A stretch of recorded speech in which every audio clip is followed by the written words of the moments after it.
Iniimbestigahan na itong umano'y kontrobersyal na pahayag ni Quezon City 4th District Representative Jesus Bong Suntay hinggil nga sa isang aktres. Si Zai Chua sa detalye. Formal nang ipinag-utos ng Kamara ang investigasyon sa Committee on Ethics laban kay Quezon City 4th District Representative Jesus Bong Suntay kaugnay ng kanyang kontrobersyal na pahayag tungkol sa isang aktres.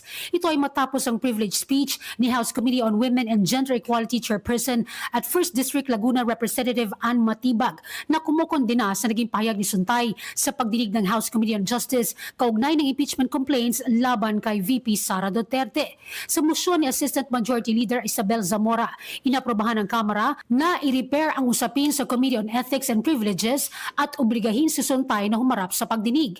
Nagugat ang kontrobersya sa naging pahayag ni Suntay kung saan ginamit niya ang aktres na si Ann Curtis bilang halimbawa upang ipaliwanag na ang imahinasyon ay hindi dapat ituring na aktwal na krimen. Sa ganyang privilege speech, iginit ni Matibag na higit pa ito sa isang simpleng komento. Tumitindig po ako ngayon hindi upang pag-usapan ang personalidad ng sinuman, kundi upang makiisa sa mga kababaihang nakaramdam ng sakit at pagkadismaya sa mga naging pahayag na lumabas mula sa isang opisyal na pagdinig ng Kongreso. Ngunit ang usaping ito ay hindi lamang tungkol sa batas. Ito ang tungkol sa kultura ng respeto na nais nating itaguyod sa ating lipunan.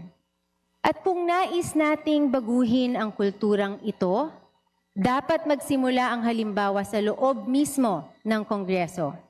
Nagpahayag din ng suporta ang ilang mambabatas sa nagsabing kailangang maging halimbawa ang mga opisyal sa pagsusulong ng gender equality at paggalang sa kababaihan.